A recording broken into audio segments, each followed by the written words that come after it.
Madame, Monsieur, bonsoir. Le Maroc durable au menu de questions échos ce soir, toujours dans le cadre de notre couverture détaillée du rapport de la commission spéciale sur le modèle de développement présenté devant le souverain le 25 mai dernier. Qu'est-ce qu'un Maroc durable selon l'approche du nouveau modèle de développement ? Quelle gouvernance dans la gestion des ressources en eau? Comment orienter ou réorienter la stratégie nationale de développement durable à la lumière des recommandations de la commission spéciale? Une des membres de cette commission répondra à nos questions ce soir. Raja Chafil est l'invité de Questions Écho. Bienvenue à toutes et à tous.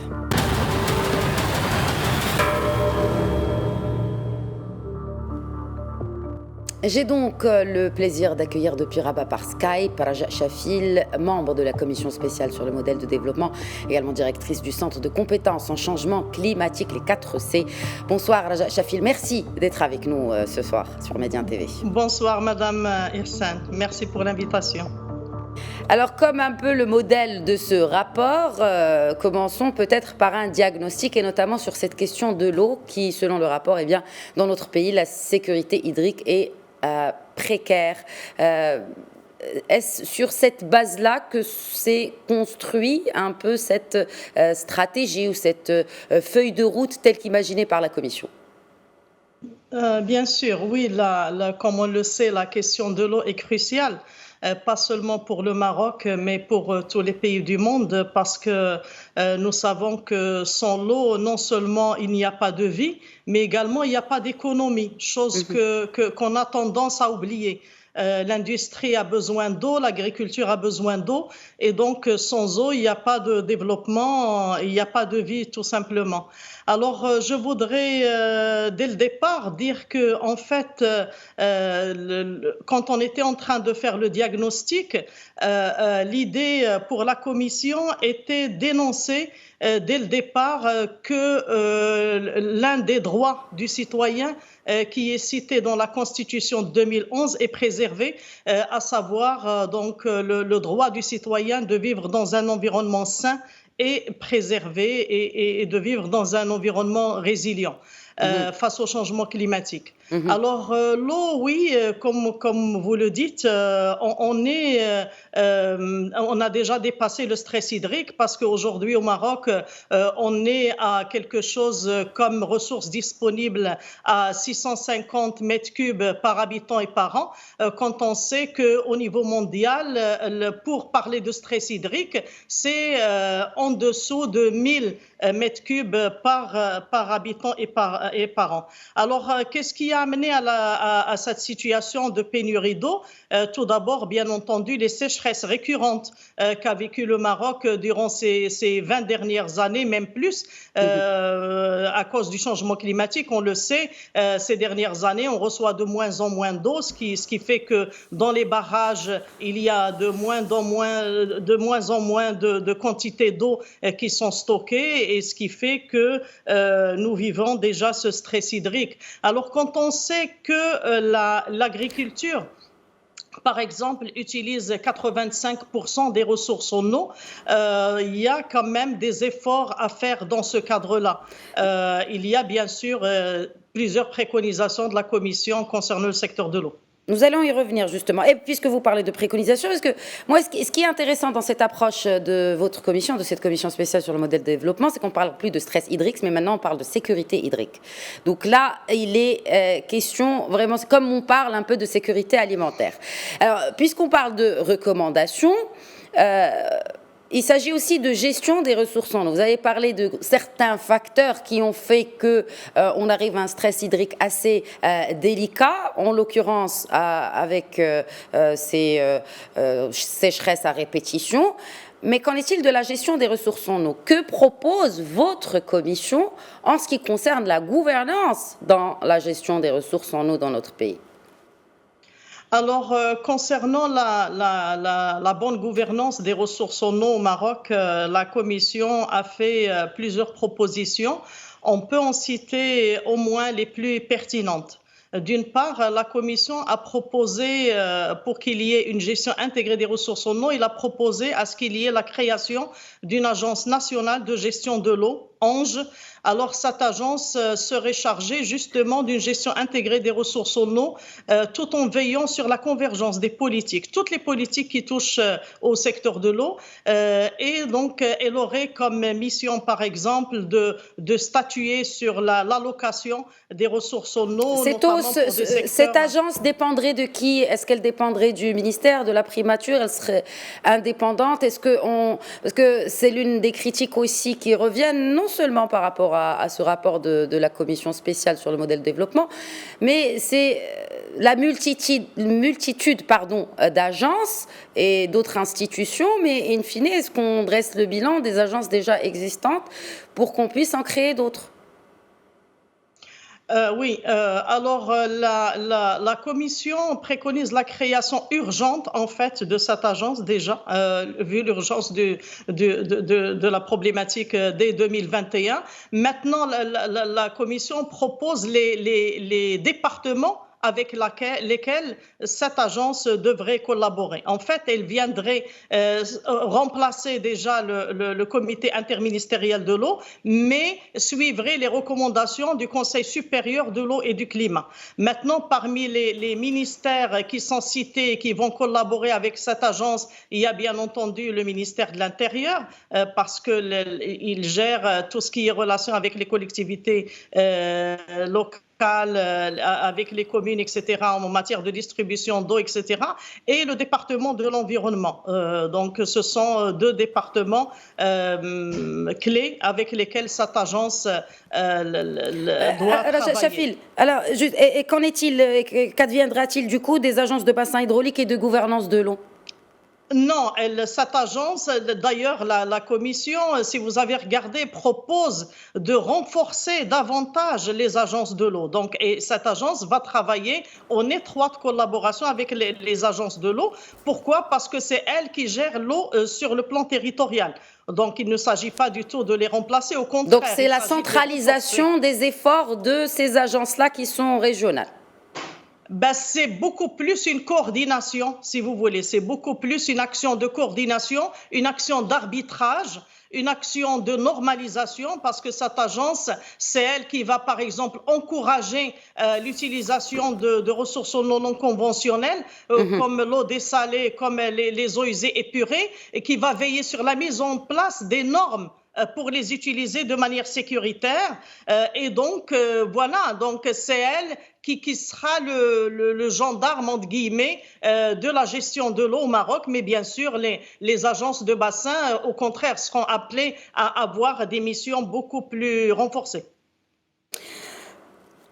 Très bien. Bon, alors on ne peut pas parler de gestion de l'eau si on ne parle pas, bien sûr, d'agriculture. Vous le disiez il y a quelques instants, l'agriculture quand même a beaucoup soif. Elle consomme 85% de l'ensemble de l'eau consommée au Maroc. C'est quand même important.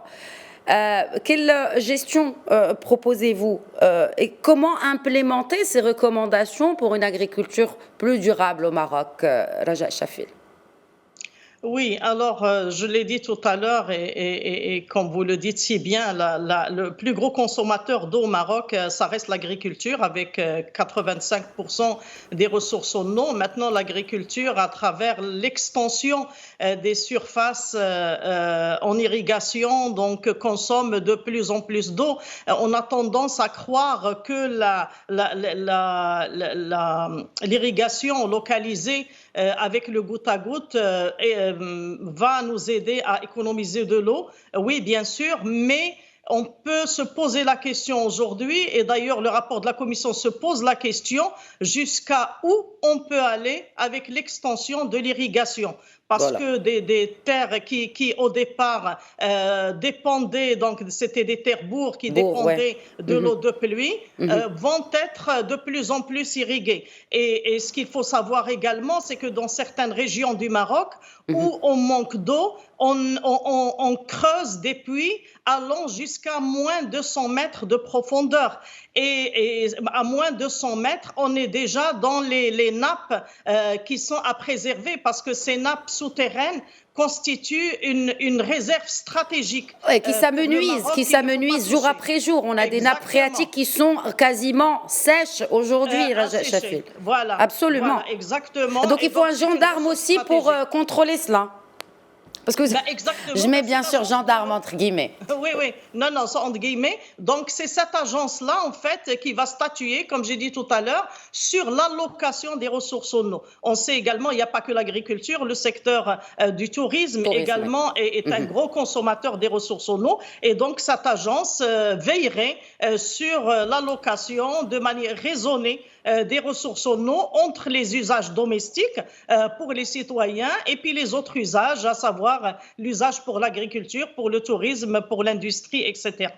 Donc des prérogatives assez élargies pour cette agence, Raja Chafil. Il faut un cadre juridique pouvant justement donner un champ d'action à cette agence à même d'atteindre ses objectifs pour mieux gérer nos ressources en eau au Maroc. Est-ce que cela est prévu? Et aussi, quel est le budget qui serait alloué à cette agence pour qu'elle fasse ce travail? Alors, bien sûr, il faut un cadre juridique. On a déjà un cadre juridique.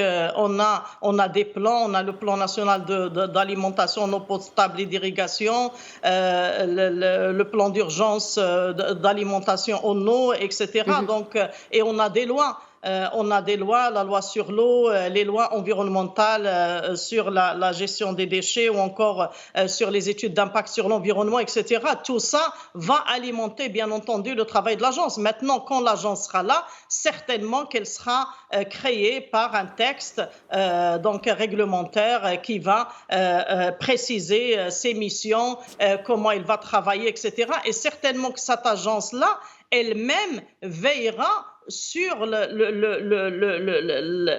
promulgation de nouveaux règlements et de nouvelles lois pour améliorer la gestion de l'eau. Maintenant, par rapport au coût, l'autre préconisation que je voudrais citer de la Commission, c'est que la Commission appelle aujourd'hui à mettre un coût sur l'eau qui reflète réellement sa rareté et qui reflète les coûts relatifs à sa mobilisation, à son transport, à sa conservation, etc. Parce qu'aujourd'hui, le prix de l'eau est tellement bas, tout usage confondu, qu'on ne prend pas en compte le prix réel de l'eau. Et donc, la Commission appelle à ce qu'il y ait cette prise en compte du prix réel de l'eau et c'est cette agence qui en sera chargée, justement pour évaluer quel est le véritable coût. L'une peut-être des recommandations les plus importantes concernant le secteur de l'eau, c'est le découplage entre la branche eau et la branche électricité de l'ONE. Qui aujourd'hui sont rassemblés ensemble au sein d'un même organisme. Alors la Commission recommande à ce qu'elle soit séparée pour qu'il y ait justement une véritable comptabilité de la redevance ou du coût de l'eau. Du coût, absolument. Coût. Alors maintenant, vous m'avez posé la question tout à l'heure par rapport à combien va coûter cette agence et d'où viendraient les budgets, etc. Selon nos estimations dans la Commission, on peut dire que les économies qui seraient récoltées du fait d'une gestion plus rationnelle des ressources en eau pourrait générer des budgets justement pour une meilleure gestion de ce secteur. Très bien. Alors, puisqu'on parle de gestion, une question par rapport à l'approche ou peut-être le diagnostic de la commission spéciale sur le modèle de développement en ce qui concerne la stratégie nationale du développement durable et par rapport peut-être à une réorientation ou une refonte des orientations de cette stratégie nationale, bien sûr à la lumière de tous les diagnostics que vous avez énumérés dans le rapport. Alors, bien sûr, de toutes les façons, on sait que la stratégie nationale de développement durable avait été présenté à Sa Majesté le Roi, que Dieu l'assiste, en 2017 et qu'il avait été adopté à l'époque. Cette stratégie est très novatrice, hein, la SNDD 2030. Elle apporte beaucoup d'innovations, notamment en termes de respect de l'environnement, des ressources naturelles, de protection de la biodiversité, de lutte contre les changements climatiques, etc. Maintenant, le texte de cette stratégie lui-même dit qu'elle devra être révisée à des intervalles réguliers. Tout d'abord, pour qu'elle soit conforme avec les ODD, parce que l'élaboration de la stratégie était presque terminée en 2015, quand le monde a adopté les ODD. On sait que le Maroc, à l'instar des autres pays du monde, s'est engagé à les respecter à l'horizon 2030 comme c'est prévu. On est en bon chemin. On est en bon chemin par rapport à beaucoup de chantiers, par rapport à la santé, à l'éducation, à l'éradication de la pauvreté, etc.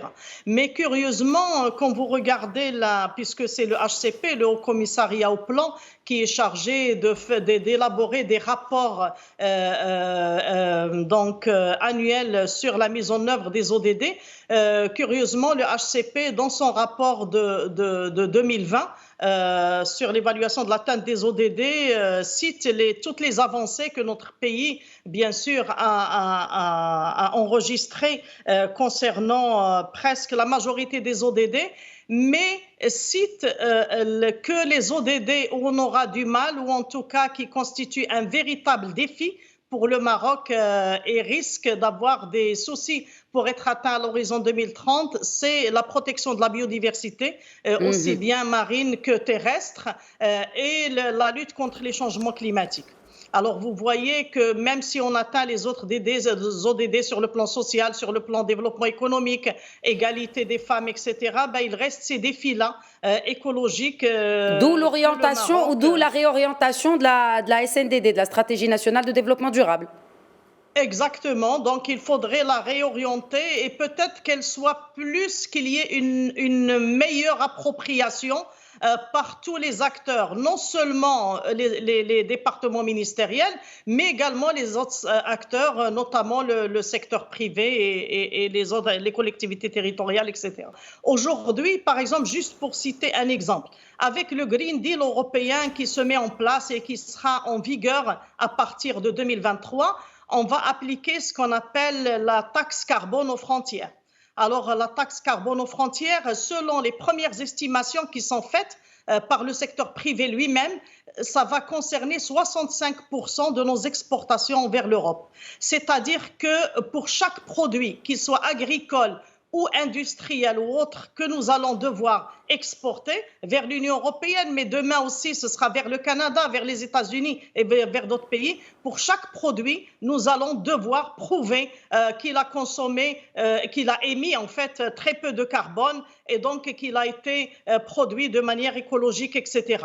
Vous voyez, rien que ça, c'est une incitation parce que demain, si on ne se conforme pas à ces nouvelles barrières écologiques, notamment les barrières carbone, c'est notre économie qui va être touchée et notre capacité à exporter qui va être touchée. Donc, vous voyez, rien que ça, ça constitue une motivation pour le secteur privé pour aller davantage vers plus de green production, si je peux dire ça comme ça. Absolument, ou d'industrie décarbonée, par exemple. Oui, alors vous avez parlé de motivation, il y a aussi des prérequis. Les prérequis, en l'occurrence, il y a la formation et le transfert de technologie. Quel est le plan d'action de la Commission spéciale sur le modèle de développement pour justement former d'abord, n'est-ce pas, le capital humain, élément central de ce rapport ou de ce nouveau modèle de développement, mais aussi sur le transfert de technologie en ce qui concerne toutes les questions liées au développement durable?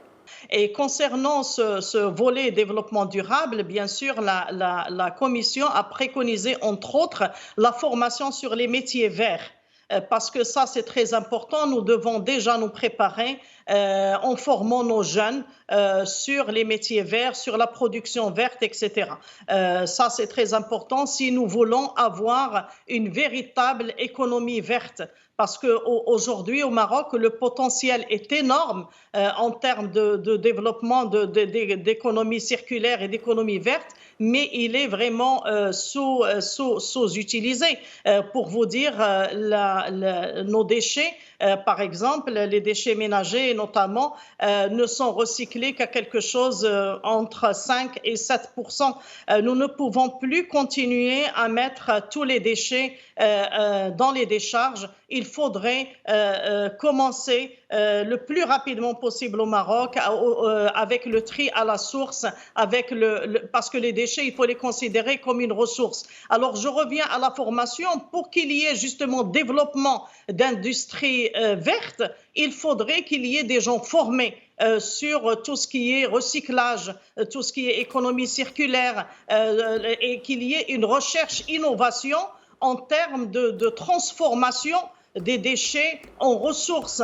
Nous produisons différents types de déchets, les déchets de démolition, les déchets électroniques, même les déchets organiques, parce que nous savons qu'au Maroc, une bonne partie de nos déchets sont des déchets organiques qui peuvent être transformés en compost pour notamment fertiliser les terres, voilà, les terres pauvres, les sols pauvres, etc., pour les utiliser pour l'agriculture, etc. Et tout cela, bien entendu, nécessite une formation adéquate, nécessite la recherche-innovation et nécessite l'appui à la création d'entreprises dans ce secteur. Juste pour terminer, peut-être par rapport aux responsabilités, par rapport à cet objectif de Maroc durable à 2035, à qui incombent ces responsabilités, Raja Chafil, et comment mettre en œuvre ces recommandations, comment faire adhérer tous les acteurs pour une meilleure résilience, et notamment face à ces changements climatiques? Alors, à qui incombe la responsabilité? Moi, je dirais à vous, à moi, à tout le monde, d'abord. Donc, c'est nous tous, ça incombe à chacun d'entre nous. Elle incombe en priorité, bien sûr, au département ministériel et à l'administration, qui est là pour réguler, pour mettre des lois, des réglementations, des normes, mais également pour surveiller, contrôler, pour voir si ces réglementations sont respectées, si ces lois sont respectées, si elles sont adéquates, ou elles doivent être révisées, etc. Ça incombe également au secteur privé et le secteur productif, parce que il n'y a pas d'industrie sans émissions de polluants atmosphériques, polluants dans l'eau, émissions de gaz à effet de serre, etc. Donc, le secteur privé a également un rôle à jouer. Ça incombe à la société civile qui, elle forme les gens, elle sensibilise, elle fait du plaidoyer, elle fait de la pression sur les acteurs étatiques et privés pour qu'ils respectent l'environnement, etc. Et ça incombe, bien entendu, au secteur de l'éducation. On a parlé tout à l'heure de formation habilitante, de capacitation dans le domaine des emplois verts, etc. Ça incombe aux universités et aux institutions de recherche, parce que c'est elles qui sont appelées à trouver des solutions pour nos problèmes écologiques, que ce soit par rapport à une agriculture plus résiliente face au changement climatique, une agriculture moins consommatrice en intrants et en eau, etc., que ce soit par rapport au recyclage de nos déchets, etc. Donc l'université et la recherche scientifique a également un rôle très important à jouer. Et puis le citoyen, vous, moi, tous les citoyens marocains, ils sont appelés à œuvrer pour préserver l'environnement, préserver les ressources naturelles autant qu'ils peuvent, etc. Et puis sensibiliser autour d'eux, éduquer les enfants également, ça c'est très important, parce que les enfants sont les citoyens et les décideurs de demain. Donc c'est l'objectif d'une ville durable d'ici 2035, ce n'est pas une utopie selon la Commission spéciale sur le développement. Non, ce n'est pas une utopie, d'autant plus que vous avez vu que la Commission a fait des recommandations très claires pour des villes durables. Elle a même émis des chiffres. Par exemple, on dit dans le rapport qu'on ne peut pas demain urbaniser une zone sans qu'il y ait, par exemple, 10 mètres carrés d'espace vert par habitant. on dit qu'il faut qu'il y ait une mixité sociale, par exemple, qu'il n'y ait plus de logements économiques en dehors des villes, sans infrastructure, sans transport, etc. On appelle aujourd'hui à ce que quand on développe de nouveaux projets de logements sociaux, à ce que ce soit à l'intérieur des villes. Elle appelle également à changer de paradigme en termes d'urbanisation. D'urbanisation, absolument. Voilà. Voilà, en termes d'aménagement territoire et surtout à respecter les zones fragiles comme le littoral. Vous l'avez vu, c'est écrit noir sur blanc. On dit aujourd'hui que la loi sur le littoral, par exemple, n'est pas respectée, qu'on ne respecte pas le domaine public maritime. Et ça, c'est très dangereux. Parce qu'il faut savoir qu'avec l'élévation du niveau marin, qui est attendue avec l'exacerbation des impacts des changements climatiques, ça risque justement de porter atteinte à toutes les infrastructures qui ne respectent pas donc l'éloignement du rivage par respect à la loi sur le littoral. Et l'un des défis majeurs pour la mise en place, l'implémentation et la réussite, j'ai envie de dire, de ce nouveau modèle de développement, c'est qu'on applique déjà des lois qui sont existantes, dont celles qui figurent dans notre Constitution, avant même d'en créer d'autres. Et puis, ce problème d'applicabilité des lois s'applique à beaucoup de secteurs. En tout cas, c'était un plaisir d'échanger avec vous. Raja Chafil, je rappelle que vous êtes membre de la commission spéciale sur le modèle de développement. Merci d'avoir été avec nous ce soir. Merci, c'était un plaisir pour moi. Merci Madame Ihsan pour l'invitation. Merci. Merci. Voilà, c'est la fin de Question Écho. Très bonne soirée.